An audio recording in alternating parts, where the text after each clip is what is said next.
I would like to have a job that is within the business or marketing fields. Is to be the CEO of my own law firm. My dream is to become an aerospace engineer. Marketing manager. For my dream position, I chose actuary. Becoming content creator. To be a public speaker.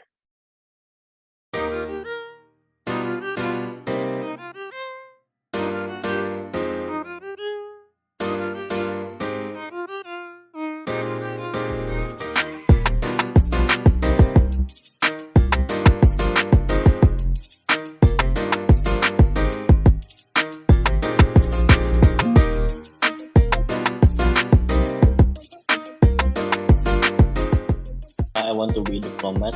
As a software engineer. Clinical psychology, but I'm kind of into business psychology also. So I'm going to help people travel from one place to another. I have to present them in an organized way. I'm planning on taking a creative writing major.